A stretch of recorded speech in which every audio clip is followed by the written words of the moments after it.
ನಮ್ಮ ಪ್ರದೀಪ್ ಈಶ್ವರ್ ಅವರು ತಾವೇನ ಮಾತಾಡಿದ್ರೆ ಅಂತ ಹೇಳಿ ಒಂದು ಇದು ಕೊಟ್ಟಿದ್ದಾರೆ, ಅವರೊಂದು ಅಭಿಪ್ರಾಯ ಕೇಳಿ ವಿಚಾರ ಅಂತ.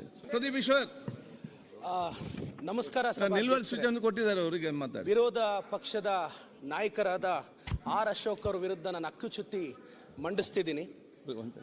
ಆಯ್ತು, ನಮ್ಮ ಸಂವಿಧಾನದ ಸರ್ಕಾರ ಈಗಾಗಲೇ ಈ ವಿಚಾರದಲ್ಲಿ ಏನು ವಿಜೇಂದ್ರ ಸಿಮೆಂಟ್ ಮಂಜು ಎಲ್ಲ ಪ್ರಸ್ತಾವನೆ ಮಾಡಿದ್ದಾರೆ. ಈಗಾಗಲೇ ಚರ್ಚೆ ಇದರ ವಿಚಾರದಲ್ಲಿ ಪ್ರಾರಂಭ ಆಗಿದೆ. ನಾನು ಕ್ಲಾರಿಫಿಕೇಶನ್ ಅಲ್ಲ, ಈ ವಿಚಾರದಲ್ಲಿ ಅತಿವೃಷ್ಟಿ ವಿಚಾರದಲ್ಲಿ ಆಗಲೇ ಚರ್ಚೆ ಪ್ರಾರಂಭ ಆಗಿದೆ. We will give A detailed this one. ಯಾಕೆಂದ್ರೆ ರಾಜ್ಯದ ವಿವಿಧ ಕಡೆ ಆಗಿದೆ. ಕೂರ್ಗಲ್ಲಾಗಿದೆ, ಚಿಕ್ಕಮಗಳೂರಲ್ಲಾಗಿದೆ, ಸಕಲೇಶ್ಪುರದಲ್ಲಾಗಿದೆ, ಬೆಳಗಾಂ ಕಡೆ ಆಗಿದೆ, ಶಿವಮೊಗ್ಗ ಆಗಿದೆ, ಕರಾವಳಿ ಆಗಿದೆ, ಎಲ್ಲ ಕಡೆನೂ ಆಗಿದೆ. ಕೆಲವು ಕಡೆ ನೀರು ಇನ್ನ ಸ್ವಲ್ಪ ಮಳೆನೂ ಬರೋದಿದೆ, ಕೆಲವು ಜಾಸ್ತಿನೂ ಆಗಿದೆ. ಸೊ ಏನೋ ಭಗವಂತನ ದಯ ಮಳೆ ಬರಲಿ ಅನ್ನೋ ನಾನು ಇರೋ ವಿಚಾರದಲ್ಲಿ ಹೇಳಬೇಕಂದ್ರೆ ಕೆರೆ ಕಟ್ಟೆಗಳೆಲ್ಲ ತುಂಬಬೇಕು ಅಂತ ಆಗಬೇಕು. ಇದೊಂದು ಡೀಟೇಲ್ ರಿಪ್ಲೈನ ನಾವು ಮಾಡ್ತೀವಿ. ಪ್ರದೀಪ್ ಈಶ್ವರ್. ಮಾನ್ಯ ಸಭಾಧ್ಯಕ್ಷರೇ, ವಿರೋಧ ಪಕ್ಷದ ನಾಯಕರಾದಂಥ ಆರ್ ಅಶೋಕ್ ಅವ್ರ ವಿರುದ್ಧ ನಾನು ಹಕ್ಕುಚ್ಯುತಿ ಮಂಡಿಸ್ತಾ ಇದ್ದೀನಿ. ನಾನು ಆರ್ ಅಶೋಕ್ ಅವ್ರಿಗೆ ಸಂವಿಧಾನದ ಪೀಠಿಕೆಯನ್ನು ಒಮ್ಮೆ ಓದ್ತಾ ಇದ್ದೇನೆ. We the people of India having solemnly resolved to constitute India into sovereign, socialist, secular, democratic republic, liberty of thought, faith and expression.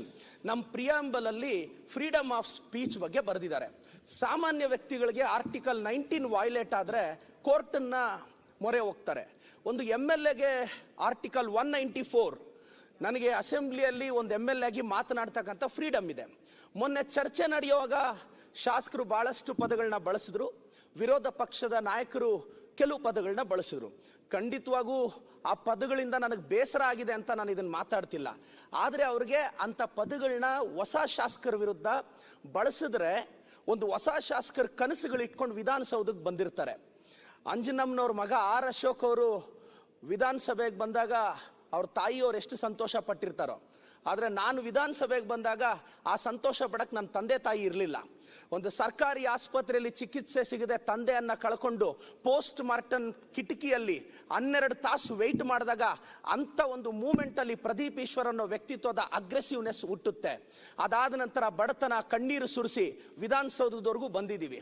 ನಮ್ಮ ನೋವು, ನಮ್ಮ ಬಡತನ, ನಮ್ಮ ಹಸಿವು, ನಮ್ಮ ಅಗ್ರೆಷನ್ ಅಲ್ಲಿ ಕಾಣಿಸುತ್ತೆ. ಸಭಾಧ್ಯಕ್ಷರೇ, ನಾವು ಶ್ರೀಮಂತ ಕುಟುಂಬದಿಂದ ಬಂದವರಲ್ಲ. ಪೆರೇಸಂದ್ರದ APMC ಮಾರುಕಟ್ಟೆಯಲ್ಲಿ ಮೂಟೆ ಒತ್ತೋನು, ಟ್ರ್ಯಾಕ್ಟರ್ ಓಡಿಸಿದವನು, ತೋಟಕ್ಕೆ ನೀರು ಕಟ್ಟಿ ಬದುಕನ್ನ ಕಟ್ಕೊಂಡವನು. ಇವತ್ತು ಮೊದಲ ಬಾರಿ ವಿಧಾನಸಭೆಗೆ ನಾನು MLA ಆಯ್ಕೆಯಾಗಿ ಬಂದೆ. ಕೆಲವರು ವಿರೋಧ ಪಕ್ಷದವರು, BJP ಸದಸ್ಯರು ಕೆಲವು ಪದಗಳನ್ನ ಬಳಸ್ತಾರೆ. ಆ ಪದಗಳು ನಿಜವಾಗ್ಲೂ ಅವ್ರು ಬಳಸೋದಿಕ್ಕೆ ಅಷ್ಟು ಅರ್ಹತೆ ಖಂಡಿತವಾಗೂ ಕೆಲವು ಪದಗಳನ್ನ ಅವ್ರು ಬಳಸ್ತಿದ್ದಾರೆ. ನಾನು ಗೆದ್ದ ನಂತರ ಇವತ್ತು ನನ್ನ ತಂದೆ ತಾಯಿ ಸೂಕ್ತ ಸಮಯಕ್ಕೆ ಚಿಕಿತ್ಸೆ ಸಿಗಲಿಲ್ಲ ಅಂತ ನಾನು ಗೆದ್ದ ನಂತರ ನನ್ನ ಸ್ವಂತ ಖರ್ಚಿನಲ್ಲಿ 10 ಆಂಬ್ಯುಲೆನ್ಸ್ ಬಿಟ್ಟಿದ್ದೀನಿ ಸಭಾಧ್ಯಕ್ಷರೇ. ನನ್ನ ನೋವನ್ನ ವ್ಯಕ್ತಪಡಿಸಕ್ಕೆ ಬಿಡಿ ಸಭಾಧ್ಯಕ್ಷರೇ. 10 ಆಂಬ್ಯುಲೆನ್ಸ್ ಬಿಟ್ಟು 12 ನಿಮಿಷದಲ್ಲಿ ಸಭಾಧ್ಯಕ್ಷರೇ ದಯವಿಟ್ಟು ತಾವು ಅವಕಾಶ ಕೊಟ್ಟು ನಾನು ವಿರೋಧ ಪಕ್ಷದ ನಾಯಕರಿಗೆ. ಪ್ರದೀಪ್ ಅವರೇ, ನೀವು ಮಾತ್ರ ನಾವು ಹೇಳಿದ ಸ್ವಲ್ಪ ಕೇಳಬೇಕು. ನೀವು ನಿಲ್ಲುವ ಸೂಚನೆ ಮಂಡಿಸಿದ್ರಿ. ಈ ಅಸೆಂಬ್ಲಿ ಒಳಗಡೆ ಏನಾಗಿದೆ ಅದರ ಬಗ್ಗೆ ಮಾತು ಬನ್ನಿ. ಇಲ್ಲ ನಾನು ಹೇಳ್ತಾ ಇದ್ದೀನಿ. ಆಯ್ತು, ಅದಕ್ಕೆ ನೀವು ಸೀಮಿತವಾಗಿ ಬನ್ನಿ ಅಂತ ಅರ್ಥೈಸ್ತಿದ್ದೀನಿ ಸಭಾಧ್ಯಕ್ಷರೇ. ಇವತ್ತು ಅಲ್ಲಲ್ಲ, ಒಂದು ನಿಮಿಷ ಸಭಾಧ್ಯಕ್ಷರೇ. 10 ಆಂಬ್ಯುಲೆನ್ಸ್ ಬಿಟ್ಟು 12 ನಿಮಿಷದಲ್ಲಿ ನನ್ನ ಅಸೆಂಬ್ಲಿಯಲ್ಲಿ ನನ್ನ ಸ್ವಂತ ದುಡ್ಡಲ್ಲಿ ನಾನು ಜನರನ್ನ ಕಾಪಾಡ್ತಿದ್ದೀನಿ. ಅದಕ್ಕೆ ಅವ್ರು ಇಂಥ ಪದಗಳು ಬಳಸ್ತಾರೆ. ನಾನು ಗೆದ್ದ ನಂತರ ಡಿಜಿಟಲ್ ಕ್ರಾಂತಿಗೆ ಮುನ್ನುಡಿ ಬರೀತಾ ಇದ್ದೀನಿ. ಆ ಕಾರಣಕ್ಕೆ ಇವರು ಪದಗಳು ಬಳಸ್ತಾರೆ. ಅಪ್ಪ ಅಮ್ಮ ಇಲ್ದಿರೋ 52 ಮಕ್ಕಳಿಗೆ ನಾನು ದಾರಿದೀಪ ಆಗಿದ್ದೀನಿ, ಅದಕ್ಕೆ ಈ ಪದ ಬಳಸ್ತಾರೆ. ಆರ್ ಅಶೋಕ್ ಅಣ್ಣ ಅವರೇ, ದಯವಿಟ್ಟು ಅಂತ ಪದಗಳು MLAಗಳು ಬಳಸ್ಲಿ, ನಾವು ಫೈಟ್ ಮಾಡ್ತೀವಿ. ವಿರೋಧ ಪಕ್ಷದ ನಾಯಕರು, ತಮ್ಮ ಬಗ್ಗೆ ನಮ್ಗೆ ಅಪಾರವಾದ ಗೌರವ ಇದೆ, ಅಂತ ಪದಗಳನ್ನ ತಾವು ಬಳಸ್ತೀರಾ, ನನಗೆ ಬಹಳ ಬೇಸರ ಆಗುತ್ತೆ. ಸಭಾಧ್ಯಕ್ಷರೇ, ಈಗ ಇದಕ್ಕೆ ನಾನು ಆರ್ ಅಶೋಕ್ ಅವರ ಉತ್ತರವನ್ನ ಬಯಸ್ತೇನೆ. ಸನ್ಮಾನ್ಯ ಅಧ್ಯಕ್ಷರೇ, ಸನ್ಮಾನ್ಯ ಗೌರವಾನ್ವಿತ ಪ್ರದೀಪ್ ಈಶ್ವರ್ ಅವರು ಮೊನ್ನೆ ಗಲಾಟೆ ನಡೆಯುವಂಥ ಸಂದರ್ಭದಲ್ಲಿ ಎಲ್ಲರೂ ವೆಲ್ಲಲ್ಲಿದ್ದರು, ನಾನು ಇಲ್ಲಿದ್ದೆ.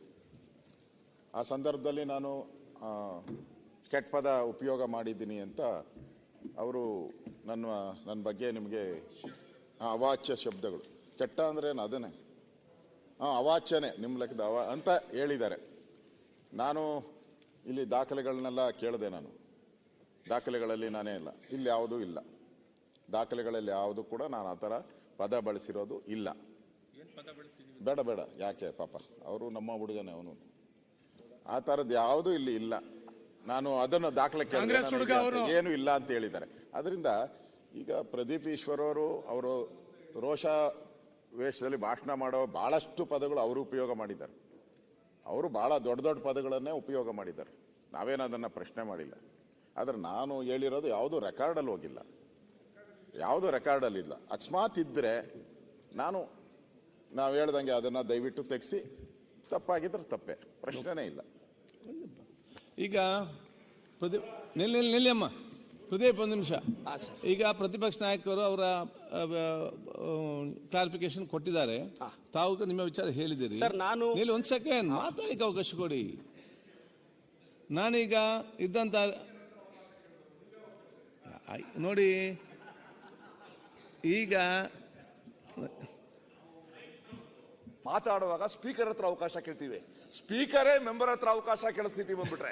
ಇಲ್ಲ, ನನ್ನ ವಿರೋಧ ಪಕ್ಷದವ್ರು ಈ ಒಂದು ಅಸೆಂಬ್ಲಿ ಒಳಗಡೆ ನಮ್ಗೆ ಈ ಸ್ಥಾನಕ್ಕಿಂತ ಮುಖ್ಯ ಸೌಹಾರ್ದವಾಗಿ ಪ್ರೀತಿಯಿಂದ ಒಂದು ಸಂತೋಷದಿಂದ ನಮ್ಮ ಅಧಿವೇಶನ ನಡೆಸಬೇಕು. ನಮ್ಗೆ ಅದು ಮುಖ್ಯ. ಈಗ ಸ್ಟೇಟಸ್ ಮುಖ್ಯ ಅಲ್ಲ. ಎಲ್ಲಿ ಬೇಕು ಅಲ್ಲಿ ನಾವು ಅದನ್ನು ಸರಿಪಡಿಸಿಕೊಂಡು ಹೋಗಬೇಕು. ಅದಕ್ಕಾಗಿ ಈಗ ತಾವು ತಮ್ಮ ವಿಚಾರ ಹೇಳಿದ್ದೀರಿ, ಕ್ಲಾರಿಫಿಕೇಶನ್ ಪ್ರತಿಮೆ ಕೊಟ್ಟಿದ್ದಾರೆ.